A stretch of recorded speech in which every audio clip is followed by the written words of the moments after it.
ونصلي ونسلم على رسوله الكريم اللهم رب زدني علما والحقني بالصالحين أعوذ بالله من الشيطان الرجيم بسم الله الرحمن الرحيم إن الذين كفروا بآياتنا سوف نصليهم نارا كلما نضجت جلودهم بدلناهم جلودا غيرها ليذوقوا العذاب ان اللہ کان عزیزا حکیما صدق اللہ العظیم۔ سورہ نساء آیت نمبر 55 تک درس ہو گیا، 55 تک، آج 56 سے درس شروع کرتے ہیں۔ تو یہاں سے رب کریم نے فرمایا کہ یہ یہودی پیارے عقائد و جان اور صحابہ کرام سے جن نعمتوں پر حسد کرتے ہیں، یہ نعمتیں تو ان بنی اسرائیل میں بھی جن کو یہ مانتے ہیں ان کو بھی اللہ نے دی ہے۔ تو بعض تو ابراہیم خلیل اللہ کے طریقوں کو ماننے والے تھے، بعض منکر جو حضور کے، تو فرمایا کہ بے شک وہ لوگ جو کفر کرتے ہمارے آیتوں سوف نصلیم نارا، ان قریب ہم ان کو آگ میں ڈال دیں گے۔ کلما وہ آگ ایسی ہوگی کہ نضجت جلودم بدلناہم جلودا غیرہا لیذوقوا العذاب، جب بھی ان کی کھالیں جل کر پک جائیں، خاک ہو جائیں، ختم ہو جائیں، ہم ان کے کھالوں کے دوسرے کھالوں سے بدل دیں گے۔ بدلناہم جلودا غیرہا، جو کھالیں تھے اس کے علاوہ، کیونکہ انسان کو جو تکلیف ہوتی ہے وہ کھال کی وجہ سے ہوتی ہے۔ لیذوق العذاب، تاکہ وہ عذاب کو ہمیشہ چکتے رہیں گے، ہمیشہ ان پر عذاب لگا رہے۔ ان اللہ کان عزیزا حکیما، اللہ غالب حکمت ہے۔ اس پر بڑی تفصیل، لیکن ابھی اس پر ہم تفصیل نہیں کریں گے۔ جہنمیوں کو کھالیں جیسے جیسے ختم ہوتے رہیں گے، پھر اس کو دوبارہ جیسے انسان کا پھوڑا ہوتا ہے، کھال ختم ہوتی دوبارہ ہو جاتی۔ والذین آمنوا، اور وہ لوگ، اب یہ تو وہ لوگ ہیں جو حضور علیہ السلام کے منکر ہوئے، ابراہیم خلیل اللہ کا نام لیوا تھے لیکن ان کے طریقوں کے منکر ہوئے، بت پرستی میں لگ گئے۔ اب حضور علیہ السلام اور اس کی امت یہ صحیح طریقے پر، سورہ آل عمران میں ہم پہلے پڑھ چکے ہیں کہ حضور علیہ السلام اور اس کی امت یہ ابراہیم خلیل اللہ کو ماننے والی ہے صحیح طریقوں سے، باقی برائے نام ہے۔ تو جو ایمان لائے اور اعمال صالحہ کے سندخلہم، ان قریب انہیں داخل کر دیں گے جنات، باغات میں تجری بہتی ہیں من تحت الانہار، ان کے نیچے نہریں، خالدین فیہا، یہ ہمیشہ اس میں رہیں گے، اور ابدا، ہمیشہ ہمیشہ، لہم فیہا ازواج مطہرہ، ان کے لیے پاکیزہ بیویاں، وندخلہم ظلا ظلیلا، اور ہم ان کو گھنے سائے میں داخل کریں گے، سائے ہی سائے۔ اور یہاں یہ جو ہمارا آج جس پر ہم گفتگو کریں گے کہ رب فرماتے ہیں ان اللہ یامرکم، اللہ تعالیٰ تمہیں حکم دیتا ہے، ان اس بات کا تو ادو، کہ تم ادا کرو، حوالے کرو، سپرد کر دو، الامانات، امانتوں کو، الی اہلہا، ان کے اہل کو، جو امانت والا ہے ان کے سپرد کر دو۔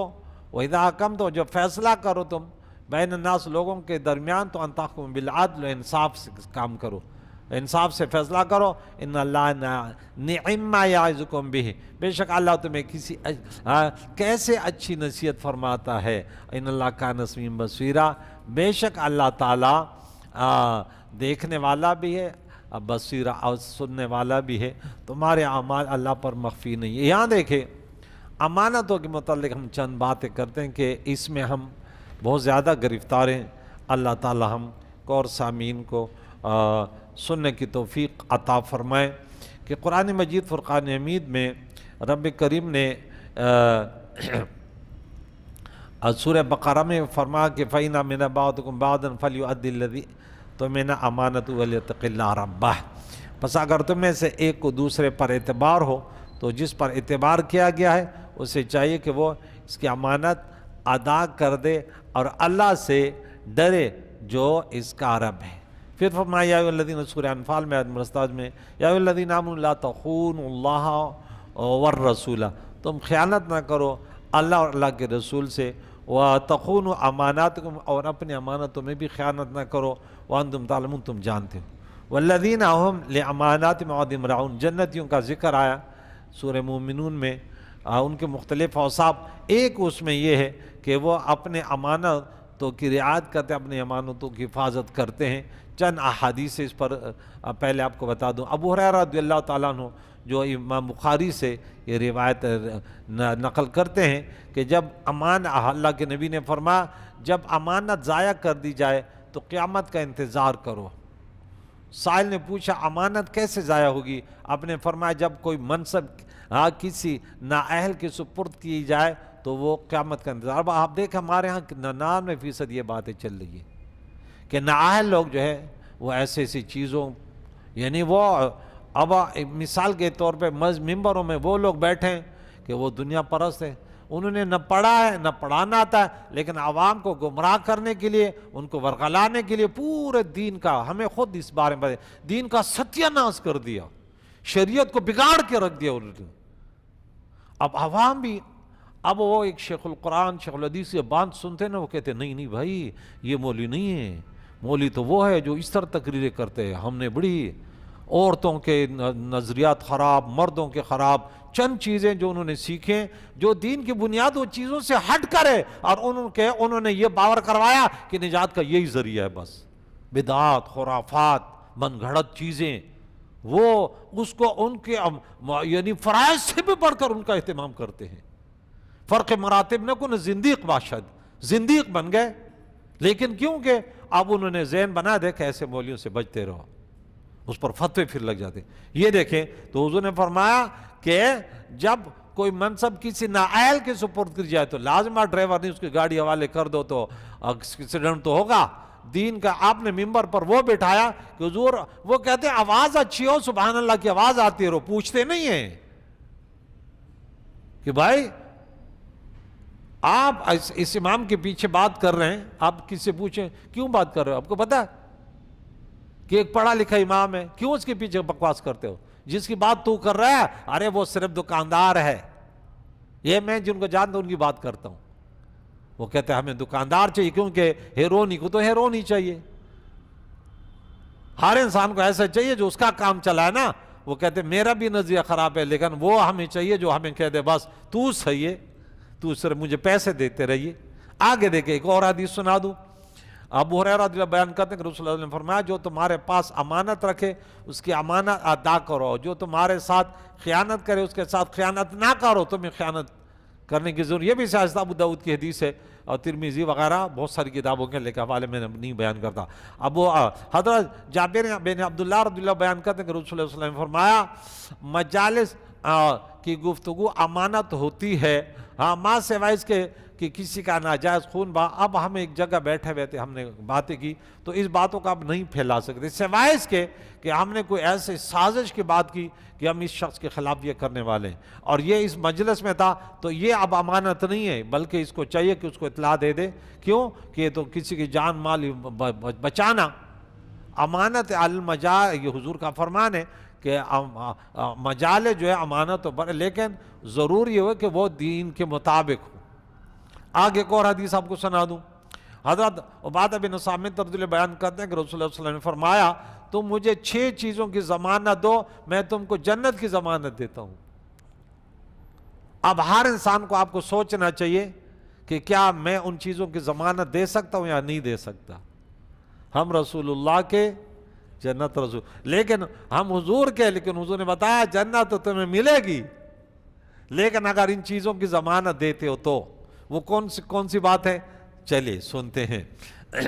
جب تمہارے پاس امانت رکھی جائے تو امانت ادا کرو، اس میں خیانت نہ کرو.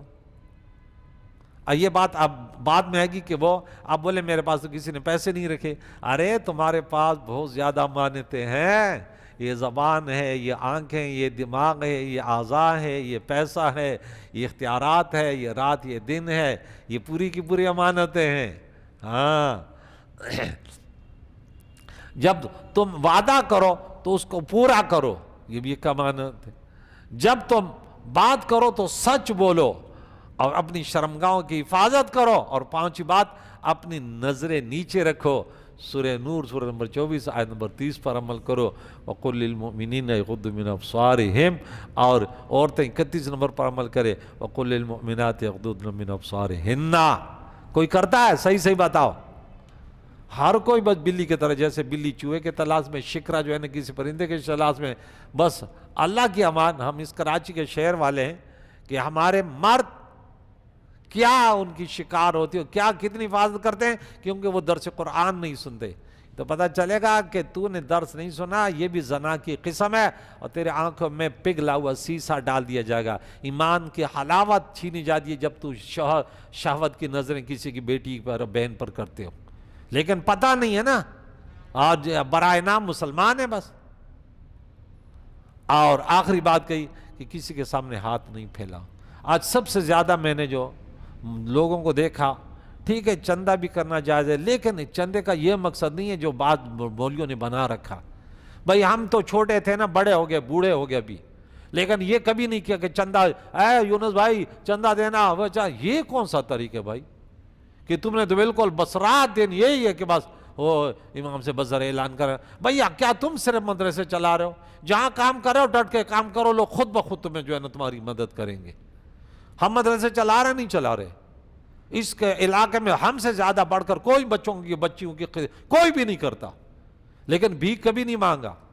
رمضان میں صرف یہ کہتے ہیں کہ دیکھ ہمارا ادارہ ہے، یہ اتنے بچیاں، اتنے بچوں کو اتنے راشن ملتے ہیں، ان کو کتابیں ملتی ہیں، ان کے داخلے کے فیس ملتی ہے، اگر آپ دے سکتے تو یہ. ہاں، اور ان کو ڈٹ کے بولتا بھی ہوں، اگر میرا مدرسہ اس کا حقدار ہے اور تو نے دوسروں کو دیا، میرے پیچھے نماز پڑھتے ہو، میں تمہارے بچوں کی تربیت کرتا ہوں، اس کے باوجود بھی تو نے پیری مریدی کی وجہ سے دوسری جگہ چندہ دیا، تو قیامت کے دن میرا ہاتھ کو تیرا گریبان ہوگا. پھر دیکھ لینا کہ کیوں دیا. میرے اندر کوئی خامی تمہیں نظر آئی تھی؟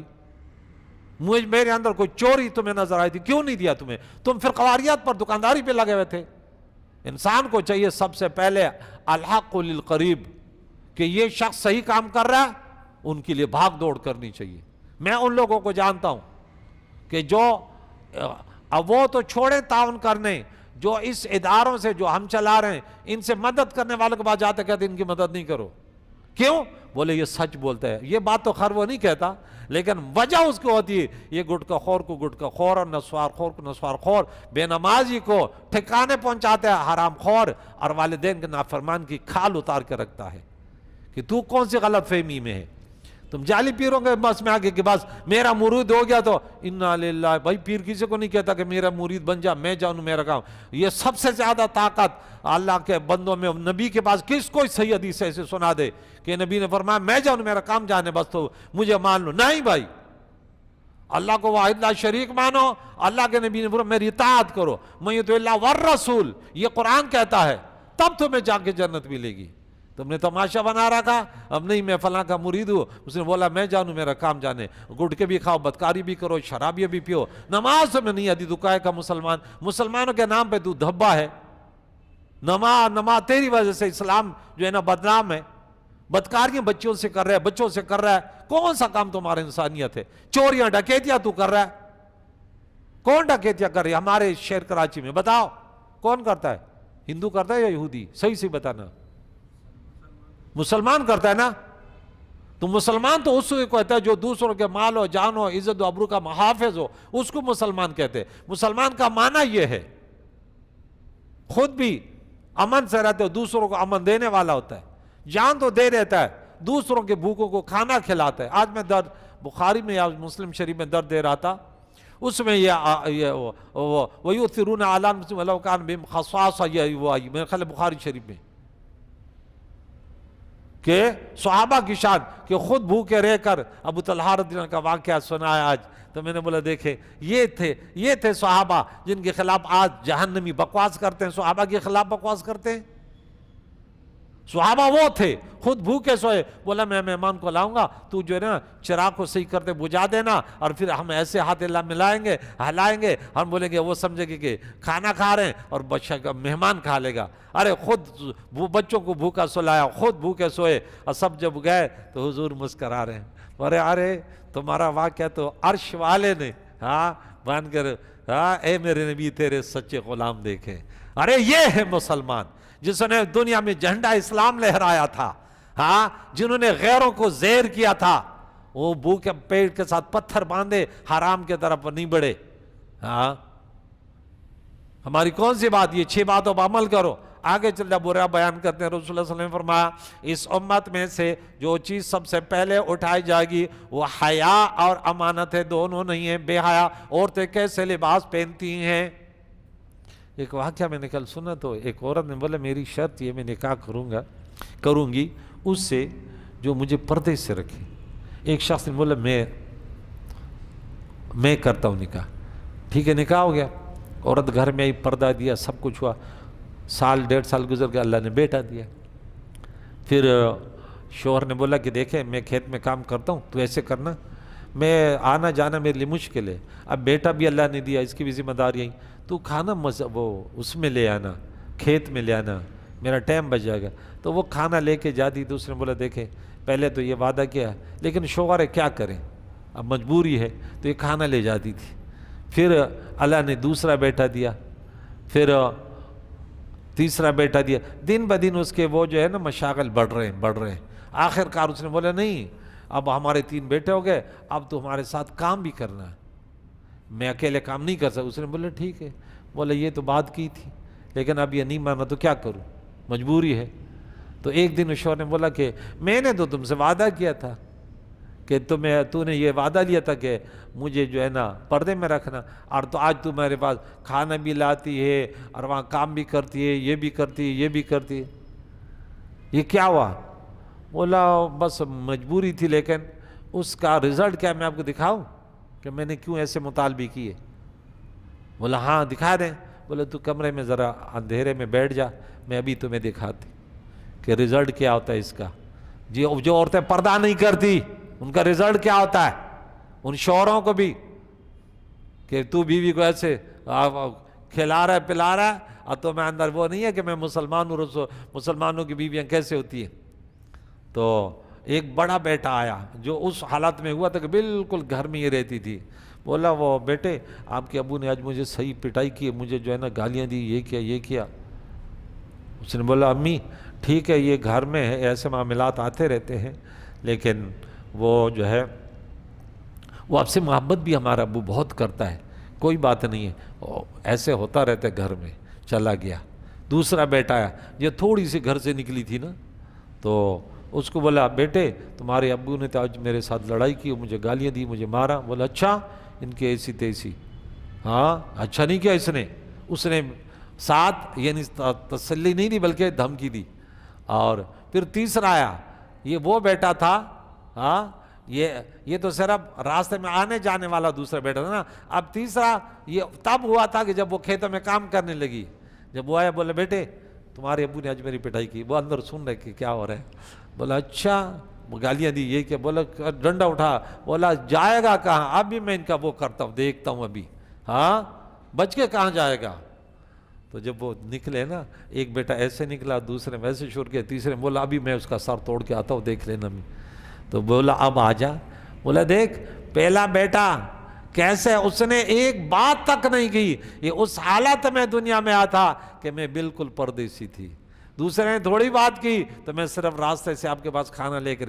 تیسرا وہ تھا جس نے بولا ابھی تیرا سر توڑو, جا کے ابو کا سر توڑتا ہوں. دیکھ ہمارا تو یہی حال ہوتا ہے نا مسلمانوں میں نے دیکھے کہ وہ کہتے ہیں ابو کو تو چوکیدار سے بڑھ کر کوئی عزت نہیں دیتے. میں نے جو پریکٹیکل زندگی میں دیکھا, باپ بوڑھا ہو گیا, بچہ ایسے بدتمیزی کرے. یا میری پریکٹیکل زندگی شہر کراچی میں 40 سال زندگی بتا رہا ہوں کہ بچے والدین کے ساتھ کیا سلوک کرتے. باپ بوڑھا ہو گیا, بولا اے ابو میری پراپرٹی مجھے دے. میرے پاس آتے, میں نے بولا اس کو بولا تیری صحیح نہیں ہے, میں نے امام صاحب کو دے دیا, مدرسہ بنائے گا. میں نے بولا اس کے ذرا اس کے وہ صحیح ہو جائے. بھائی میری پراپرٹی تو بیچ میں کہاں سے آئے گا, میں مروں گا تو ایک بنے گا نا. ابھی سے جو ہے نا باپ کو دھمکیاں دے رہے نہیں. ہاں انا للہ. تو یہ سب شریعت کو چھوڑنے کی وجہ سے, امانتوں کو ضائع کرنے کی وجہ سے. ہمارے عورتیں ہمارے پاس امانت ہوتی ہے نا, لیکن ہم نے اس امانت کا خیال ہی نہیں رکھا. تو رزلٹ تو یہی نکلے گا نا کہ فلمیں ڈرامے دیکھ کر نہ نماز آتی ہے, نہ روزہ ہے, نہ زکوٰۃ ہے, نہ شریعت ہے. ہاں اب ایک اور حدیث اور سنا دوں آپ کو. حضرت عمر بن خطاب رضی اللہ عنہ نے فرمایا کسی شخص کی نماز اور روزے سے تم دھوکے میں نہ آنا. جو چاہے نماز پڑھے, اور جو چاہے روزہ رکھے، لیکن جو امانت دار نہیں وہ دیندار نہیں۔ ابھی دیکھیں امانت کہ حضرت عمر نے کتنی بات کی، صرف نماز سے منافق بھی پڑھتے تھے، صرف نماز نہیں، نماز تو ایک رکن ہے، دوسری چیزوں کو بھی تو دیکھیں۔ ابو ہریرہ رضی اللہ تعالیٰ عنہ بیان کرتے ہیں کہ دیکھیں سب سے پہلے یہ امانت چلی جائے گی، پھر آگے یہاں پہ اللہ تعالیٰ کے ساتھ معاملہ یہ ہے کہ وہ اللہ تعالیٰ کے احکام کو بجا لائے۔ امانت کیا ہے؟ اور جن چیزوں سے اللہ نے اس کو منع کیا ہے ان سے رک جائے۔ حضرت عبداللہ بن مسعود فرماتے ہیں کہ ہر چیز میں امانت داری لازم ہے، وضو میں، جنابت میں، نماز میں، زکوٰۃ میں اور روزے میں۔ حضرت ابن عمر رضی اللہ تعالیٰ عنہ بیان فرماتے ہیں کہ اللہ تعالیٰ نے انسان میں شرمگاہ پیدا کی اور فرمایا میں اس امانت کو تمہارے پاس چھپا کر رکھ رہا ہوں، اس کی حفاظت کرنا، ہاں اگر اس کا حق ادا کرنا ہو۔ یہ بہت وسیع معاملہ ہے۔ زبان کی امانت یہ ہے کہ اس کو جھوٹ، چغلی، غیبت، کفر، بدعت اور بے حیائی کی باتوں میں نہ استعمال کرے۔ آنکھ کی امانت یہ ہے کہ اس سے حرام چیز کی طرف نہ دیکھے۔ کان کی امانت یہ ہے کہ اس سے موسیقی، فحش باتیں، جھوٹ اور کسی کی بدگوئی نہ سنے۔ آج ایک میرے بیٹے نے، یہاں کا نمازی ابھی تو اس میں سرجانی ٹاؤن میں، اس نے بھیجا، بولا دیکھیے عورتیں کیا کہتی، پتہ نہیں کیا بکواس کری جا رہی تھی۔ اس نے بولا سر جی اس پر کلپ بنا ہے۔ میں نے بولا چھوڑو یہ جہنمی عورتیں۔ بولا موسیقی تو اللہ سنتا، پتہ نہیں کس کس کو خرافات بکواس انہوں نے وہ کی۔ بولے اللہ تعالیٰ یہ انا للہ و انا الیہ، ایسی کفریہ بات ہے۔ تو موسیقی، فحش باتیں کہتے روح کی غذا ہے۔ ہاں ہیرونی کے لیے ہیرون، سکون کا ذریعہ، کیونکہ اس کا بیڑا غرق ہے۔ جھوٹ اور کسی بدگوئی نہ سنے، نہ دین اور خدا اور رسول کے خلاف باتیں سنے۔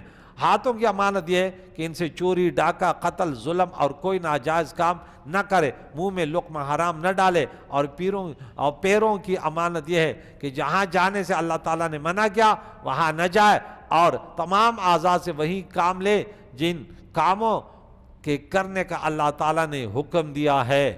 تو اللہ تعالیٰ نے ہمارے انسان، یہ بہت بڑا موضوع ہے کہ آگے تفصیلی واقعات ہے کہ ہمارے ملک میں آج لوگوں کو کس یہ جو رشوتیں وغیرہ لی جاتی ہے، یہ انہوں نے اللہ تعالیٰ ہمارے استاد محترم کو دارین کے ایک موضوع پہ جب قلم اٹھایا تو کمال کر دیا۔ جس کو اس کی تفصیل دیکھنی ہو وہ میں کہتا ہوں کہ چونکہ یہ نیٹ پہ بھی آپ کو جو ہے نا یہ آپ اس کا وہ اٹھا سکتے ہیں، آیت نمبر 58 اٹھائیں، اور یا اگر کوئی مجھے میرا موبائل نمبر 0346986570 وہ میرے کو بولے، میں اس کو یہ آیت پوری تفصیل سے بھیج دوں گا کہ کتنی تفصیلی گفتگو ہے کہ امانت کیا ہے۔ کریم مولا سے دعا ہے ہمیں تمام، جیسے اللہ کا فرمان ہے کہ اسلام میں پورے داخل ہو جاؤ۔ مشکلات تب آتے ہیں کہ جب ہمارے اندر کوئی نقصان ہوتا ہے۔ کریم اللہ سے دعا ہے ہمیں عمل کرنے کی توفیق عطا فرمائے، پیارے نبی کے سچے غلاموں کے نقش قدم پر چلنے والے بنائے۔ یا اللہ حاضرین سامعین کی مشکل آسان فرما، بیماروں کو صحت دے، بے روزگاروں کے حلال، مروبینوں کے مغفرات، زندوں کو دین اسلام پر جن اس پر موت نصیب فرما۔ صلی اللہ علیہ وسلم محمد و صحبہ اجمعین برحمتک۔